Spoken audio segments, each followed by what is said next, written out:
Good morning, students. How are you all? I hope you all are fit and fine and doing science work regularly. Today we will start a new chapter 6, that is sources of energy. Before starting this chapter, firstly you have to know about energy. What is energy? You all know that energy is the ability to do work, or you can say the capacity of a body to do work is known as energy. And in previous class you have done about type of energy, that mechanical, heat, chemical, electrical, light, sound, nuclear, these all are different form of energy. And you know that energy is inconvertible. Inconvertible means one form of energy can be converted into another form. That is, energy can neither be created nor be destroyed. So this is known as conservation of energy. What is conservation of energy? Conservation of energy means energy can neither be created nor be destroyed, rather it can be converted from one form to another form. So to do day-to-day activities we need energy. For example, for baking chapati or cookies, to sending astronaut into space we need energy. All forms of energy that we use every day are stored in different ways in the source of energy. So some classifications are given to you. Classification of sources of energy. Definition of fuel is given to you. What is fuel? This definition is very important. The substance which produce heat on burning in air are called fuels. Fuels क्या है बेटा? Substances which produce heat, मतलब जिन substances को हम burn करते हैं air में और बर्न करने पर जो हीट प्रोड्यूस करता है that is known as fuels. So this is definition of fuel. Air में किसी भी सब्सटेंस को हमने बर्न किया तो वो हीट को प्रोड्यूस करेगा, that is known as fuel. Next, classification of sources of energy is given to you. Classification means how we classify sources of energy. That there are a lot of sources of energy. First is the occurrence. Occurrence means how energy occur in nature. There are two methods. First is the natural sources and second is synthetic sources. First, natural sources. Natural means natural energy sources are those which are made by nature and available to us. For example, solar energy, wind energy, energy from water. Energy from water means hydro energy. These are some example of natural source of energy. Name से clear हो रहा है बेटा. Natural sources means जो आपको energy nature से मिलती है, नेचर से मिल रही है हमें जो एनर्जी, उसको हम क्या बोलते हैं? Natural sources of energy. For example solar energy is available us to by sun. Sun से जो हमें एनर्जी मिल रही है that is known as solar energy. Wind means हवा से जो हमें एनर्जी मिलेगी that is known as wind energy. Energy from water, water से जो एनर्जी मिली that is hydro energy. Hydro means water. So these are natural sources of energy. Next is synthetic sources. Synthetic means man-made. Synthetic energy sources are those that use man-made materials as source of energy. For example, chemical energy stored in batteries, in calculators, watch. These all are example of synthetic source of energy. Synthetic means that those are man-made. जो man-made होते हैं और जिनको lab में prepare किया जाता है that are known as synthetic sources. Example जैसे केमिकल एनर्जी, आप बैटरीज में जो रिएक्शन होती हैं तो उसमें केमिकल एनर्जी यूज़ होगी. For example sulphuric acid use कर रहे हैं हम, या फिर और केमिकल रिएक्शंस होती हैं, तो this is known as synthetic sources. So this is the classification on the basis of occurrence. तो ये बात आपको ध्यान से समझनी है और सुननी है. एग्ज़ाम में अगर आपसे classification of sources of energy पूछा जाता है on the basis of occurrence, तो अकरेंस के बेस पे आपने दो बताई, नेचुरल एंड सिंथेटिक. बट अगर क्वेश्चन आता है classification of sources of energy on the basis of physical state, as you know that there are the three state of matter: solid, liquid and gas. Solid means in which particles are tightly packed, or you can say that arranged.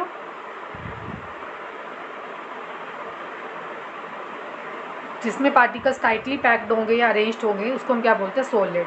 Solid state का example क्या दोगे आप? Sources of energy में firewood, wood को burn करते हो तो आपको एनर्जी मिलती है. Charcoal, coal, these are example of a solid fuel. Wood, charcoal and coal, these all exist in solid form. And solid fuels means, fuel मतलब आपको बर्न करने पर क्या मिल रही है? एनर्जी. मतलब जब हम कोल को, चारकोल को, वुड को एयर में बर्न करेंगे तो हमें एनर्जी मिलेगी. So these are example of solid fuel. Next are some example of liquid fuels. Liquid means which exist in liquid form. That means shape is not fixed, like kerosene, petrol, diesel. These are example of liquid fuels. Next are some example of gaseous fuels like petrol, or you can say LPG. Full form of LPG is liquefied petroleum gas. Natural gas as CNG. CNG, full form of CNG is compressed natural gas. These are example of gaseous fuels. So it is clear to you. Question किस तरह से आएगा? Sources of energy on the basis of, classification of sources of energy on the basis of physical state. तो physical state पर आपने classification 3 बताई. First is the solid, second is liquid and third is gas. और अगर question पूछा जाता है give some example of liquid fuel, या फिर give some example of solid fuel, give some example of gaseous fuel, तो आप लिक्विड फ्यूल के क्या बताओगे? Kerosene, petrol and diesel. Next question can come in exam that classify sources of energy on the basis of their availability. That means किस तरह से वो nature में अवेलेबल है, तो आपको क्लासीफाई करना है सोर्सेज ऑफ एनर्जी को. First is renewable. Renewable name से क्लियर है बेटा, रीन्यू, जिसको आप दोबारा से न्यू करके ऑब्टेन कर सकते हो, that is known as renewable source of energy. That can be replenished itself naturally over a short period of time. That means that are available for a, जो आपको दोबारा से मिल जाता है easily. For example wind energy है, sun energy, biomass. Biomass means plants की जो वेस्ट से आपको फ्यूल मिल रहा है, that is known as biomass. And hydro power, hydro power means water से जो आपको एनर्जी मिली, that is hydro power. These all are renewable source of energy, और you can say these are inexhaustible natural resources. तो अब question 2-3 तरह से बन सकता है इसके अंदर. फर्स्ट अगर आपसे पूछा जाए what are inexhaustible natural resources, renewable sources, ठीक है, या फिर थर्ड फॉर्म में कैसे पूछ सकते हैं, classify sources of energy on the basis of their availability. तो तीनों तरह से जब आपसे क्वेश्चन पूछा जाएगा तो मीनिंग सेम रहेगा. मीनिंग क्या है इसका? That is renewable source of energy. Renewable means that can B replenish itself naturally over a short period of time. जो आपको जल्दी से अवेलेबल हो जाता है, इजीली अवेलेबल हो जाता है, that is renewable source of energy. For example wind energy, sun and biomass. Non renewable means energy sources which get used up and cannot be replaced or replenished in a short period of time are called non renewable source of energy. Name से clear है बेटा, non renewable, that means जो आपको easily नहीं मिल पाता, short period of time में आपको जो नहीं मिल रहा, that is non renewable sources. और इसका अदर नेम क्या होगा? एग्जॉस्टिबल. एग्जॉस्टिबल या फिर non renewable meaning is same. That means sources which can not be easily available, जो आपको ईजिली नहीं मिलते हैं sources of energy, that are known as a non renewable source of energy. For example fossil fuel है, petroleum, natural gas, कोल.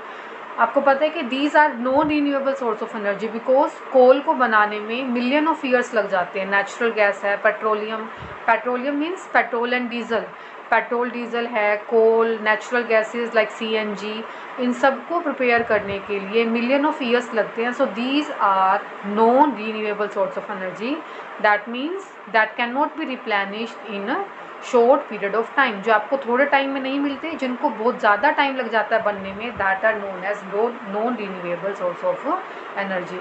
तो आपने sources of energy की classification 3 type से करी। फर्स्ट आपने बताया on the occurrence, second physical state and third is availability. तो question किसी भी फॉर्म में पूछा जा सकता है, so read and learn it carefully बेटा।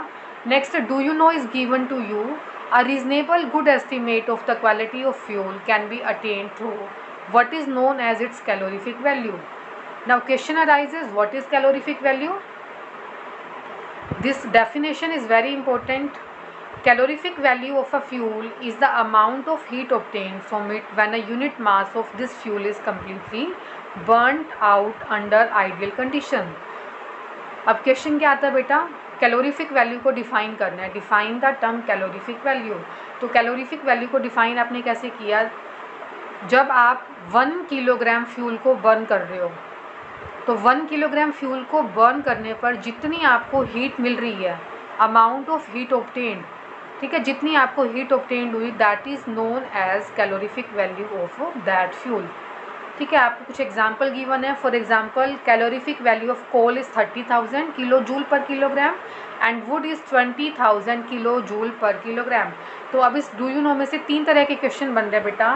फर्स्ट क्वेश्चन क्या बनेगा आपका, first is the definition of calorific value. सबसे पहले तो आपने कैलोरीफिक वैल्यू की डेफिनेशन लर्न करनी है। सेकंड आपने लर्न करनी है कोल की कैलोरीफिक वैल्यू कितनी है, 30,000, and calorific value of wood is 20,000 kilo joule per kilogram. Third question आता है, what is the unit of calorific value. Calorific value की यूनिट क्या होगी, as you can see here बेटा, kilo joule per kilogram. Kilo joule per kilogram हम use क्यों कर रहे हैं यहाँ पर, क्योंकि आपने बताया जब 1 किलोग्राम फ्यूल को बर्न किया, ठीक है, 1 किलोग्राम फ्यूल को बर्न करने पर जितनी आपको हीट मिली, that is known as calorific value. और हीट जो हमें मिल रही है, तो हीट की यूनिट क्या यूज़ कर रहे हैं हम, किलो जूल, और यू कैन से किलो जाउल्स। ठीक है,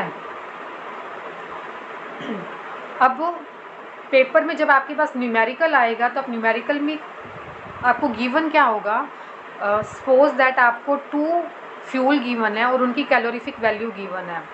जैसे यहाँ पे कोल की आपको 30,000 गिवन है, वुड की 20,000 है, और सपोज दैट आपको CNG की कैलोरीफिक वैल्यू गिवन है 50,000 kilo joule per kilogram, kilo joule per kilogram. This is the calorific value of CNG। Suppose that अगर आपके पास एग्जाम में क्वेश्चन आ जाता है और आपको वैल्यू गिवन है, ठीक है, और साथ में गिवन है कि कोल की कैलोरीफिक वैल्यू है 30,000 किलो जूल पर किलोग्राम, तो आपको बताना है विच इज़ बेटर फ्यूल, जिसकी कैलोरीफिक वैल्यू ज़्यादा होगी। चाहे आपको वैल्यू कुछ भी गिवन हो, बट आपको ये ध्यान देना है जो वैल्यू आपको ज़्यादा दिखाई दे रही है, that will be better fuel. अब आपको साफ दिखाई दे रहा है 50 एंड 30,000 में से which one is greater, 50,000। So 50,000 वाला फ्यूल कौन सा था, CNG। तो CNG will be better fuel than coal. ठीक है, बट यहाँ पे आपको क्या गिवन है, इस डू यू नो में गिवन है आपको दैट कोल की कैलोरीफिक वैल्यू गिवन है एंड वुड की। As you can see that calorific value of coal is 30,000 kilo joule per kilogram, but calorific value of wood is 20,000 kilo joule per kilogram. तो यहाँ पर आपको साफ साफ दिखाई दे रहा है दैट कोल की कैलोरीफिक वैल्यू वुड की कैलोरीफिक वैल्यू से ज़्यादा है। That means coal is better fuel than wood. Coal क्या हो जाएगा, वुड से ज़्यादा अच्छा फ्यूल होगा। किस लिए, क्योंकि जब आप दोनों को बर्न कर रहे हो तो कितनी हीट प्रोड्यूस्ड हो रही है, कोल में तो 30,000 हीट प्रोड्यूस्ड होगी और वुड में 20,000, तो दोनों में बेटर कौन सा होगा, कोल, क्योंकि कोल को जब आप बर्न कर रहे हो तो आपको ज़्यादा हीट मिल रही है, so this is a better fuel. So it is clear to you. Question numerical form में आ सकता है। यहाँ पे 4 क्वेश्चन आपके कवर हो गए। First calorific value, second unit of calorific value, and calorific value अगर आपको किसी भी फ्यूल की गिवन है तो आप किस तरह से कंपेयर करोगे, विच वन इज़ बेटर। और फोर्थ में आपको कोल और वुड की अगर कैलोरीफिक वैल्यू पूछी जाए तो आप क्या बताओगे, 30,000 and 20,000 kilo joule per kilogram. Now come to next topic. Next is the fossil fuels. As at present, most of our energy needs are met through non-renewable energy sources, mainly fossil fuels like petroleum, natural gas and coal. Now question arises in our mind that what are fossil fuels and how can we obtain these fuels. अब आपके पास fossil fuel की definition जो आपने बताया उसमें उसके type क्या बताओगे? Type of fossil fuels are, fossil fuels के एग्जांपल क्या दिए हमने? Coal and petroleum, natural gas, these are fossil fuels. अब क्वेश्चन आता है how these fuels can be obtained. This question is a very important. Fuels किस तरह से हमें ऑब्टेन्ड होंगे?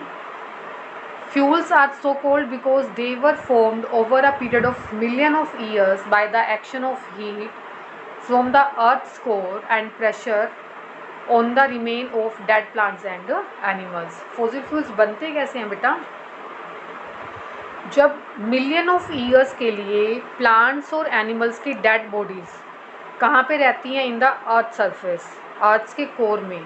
तो वहाँ पर अर्थ क्रस्ट में, अर्थ के कोर में इन प्लांट्स और एनिमल्स की डेड बॉडीज़ को के ऊपर action of heat and pressure, मतलब उनको हीट और प्रेशर मिलेगा. तो हीट और प्रेशर की वजह से जो ये डेड बॉडीज़ हैं प्लांट्स और एनिमल्स की, they will convert into fuel, that is known as fossil fuels. तो क्लियर हुआ फॉसिल फ्यूल्स हमें किस तरह से ऑब्टेन्ड होते हैं? क्या बताया आपने? मिलियन ऑफ ईयर्स के लिए जब प्लांट्स और एनिमल्स की डेड बॉडीज़ अर्थ क्रस्ट के अंदर रहेंगी तो at high temperature and pressure these dead plants and animals after million of years will convert into fossil fuels. तो ये फॉसिल फ्यूल का मतलब जो डेड प्लांट्स एंड एनिमल्स हैं they will convert into coal. ठीक है, फॉसिल फ्यूल्स कोल का मिलना या फिर नेचुरल गैसेस और यू कैन से पेट्रोलियम बनेगा. अब नेक्स्ट आता है wood as a fuel. Wood is a major renewable natural sources. Renewable means आप इजीली वुड को ऑब्टेन कर लेते हो. The combustion of wood is currently largest source of energy. Wood can be used for cooking and heating. It may occasionally be used in steam engine and steam turbines that generate electricity. अभी आपको wood as a fuel के uses पूछ रखे हैं. As a fuel wood का हम कहाँ कहाँ पे यूज़ करते हैं? तो as a fuel wood is used for cooking and heating. Fuel की फॉर्म में वुड का आपने कहाँ पे यूज़ किया? तो इसमें क्या क्वेश्चन बन रहा है? वुड कैसा सोर्स बताया हमने? रीन्यूएबल सोर्स है. Second, would is used for cooking and heating. Cooking के लिए यूज़ कर रहे हैं, हीटिंग के लिए. उसके बाद हम बता रहे हैं कि steam engine and steam turbines को मूव कराने के लिए. As you know that function of steam engines and turbines are to generate electricity. Turbines क्या करते हैं? टरबाइंस में जब स्टीम दी जाती है तो स्टीम से इलेक्ट्रिसिटी को टरबाइंस मूव करेंगे एंड इलेक्ट्रिसिटी को जनरेट करेंगे. तो वुड क्या कर रहा है यहाँ पे? वुड वाटर को स्टीम में कन्वर्ट करेगा. तो स्टीम इंजन की हेल्प से टरबाइंस मूव करेंगे एंड इलेक्ट्रिसिटी जनरेट होगी. तो wood is acting as a fuel in this case. तो यहाँ पे हमने क्या बताया? वुड किसकी तरह एक्ट कर रहा है? Wood is acting as a fuel. Next is combustion of wood produced heat which can be put a variety of uses. However, it also produced other gases like carbon dioxide, carbon monoxide which are undesirable, irritating और dangerous. अगर आपसे पूछा जाए कि fuel as a fuel हम would को use कर रहे हैं, बट फ्यूल को यूज़ करना हार्मफुल भी है. हार्मफुल क्यों है? Because it produces gases like carbon dioxide and carbon monoxide. क्योंकि जब हम वुड को बर्न करेंगे तो बर्न करने पर कौन सी गैसेस प्रोड्यूस हो रही हैं? Carbon dioxide and carbon monoxide. And these gases are very harmful for our environment and irritating और डेंजरस. इरिटेटिंग मीन्स हमारी आइज़ में इरिटेशन स्टार्ट हो जाती है, स्किन इरिटेशन स्टार्ट हो जाती है due to carbon dioxide and carbon monoxide. तो क्वेश्चन क्लियर हुआ? Harmful gases produced by burning of wood. जब आप वुड को बर्न करोगे तो कौन सी हार्मफुल गैसेस प्रोड्यूस्ड हो रही हैं? Carbon dioxide and carbon monoxide. Next, do you know is given to you the excessive removal of wood from the forest can cause habitat destruction and soil erosion. और अगर आप ज़्यादा would को forest से remove करोगे तो इससे क्या होगा? Habitat destruction. आपको पता है कि फॉरेस्ट जो है वो बहुत सारे एनिमल्स का, प्लांट्स का, इंसेक्ट का हैबिटेट है, मतलब होम है.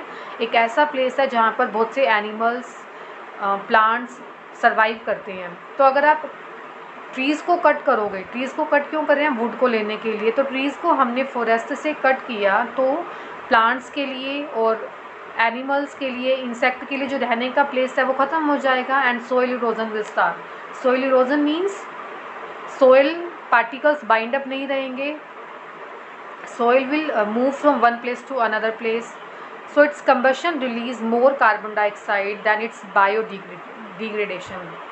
तो जब आप वुड को कट करोगे तो इससे क्या होगा?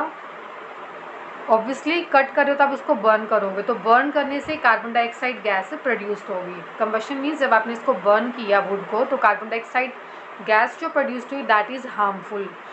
Then it's biodegradation. बायोडिग्रेडेशन का मीनिंग क्या होता है बेटा? बायोडिग्रेडेशन मीन्स प्लांट्स और एनिमल्स के जो डेड पार्ट्स हैं वो जब अर्थ सरफेस में बरीड होते हैं, आफ्टर मिलियन ऑफ ईयर्स के बाद केमिकल रिएक्शन से वो dead bodies of plants and animals convert हो जाती है किसमें? Fossil fuels like coal, natural gases and petroleum में। तो बायोडिग्रेडेशन नहीं होगी, ठीक है। मतलब जब आप ट्रीज़ को कट ही कर लोगे तो बायोडिग्रेडेशन ना होगी और जो आपकी वुड को बर्न करने से हार्मफुल गैसेस प्रोड्यूस्ड होंगी like carbon dioxide and carbon monoxide. So these are harmful effect of burning of wood. So in this point we cover two questions, that first is where wood is used as a fuel, and second write harmful effect of burning of wood. So today you have to learn some questions beta. First, definition of fuel, next classification of sources of energy on the basis of natural occurrence, natural and synthetic, then physical state, then classification of sources on the basis of their availability. Next we done about calorific value and how fossil fuels are obtained, wood as a fuel. So you have to write and learn these questions. Okay, and have a nice day.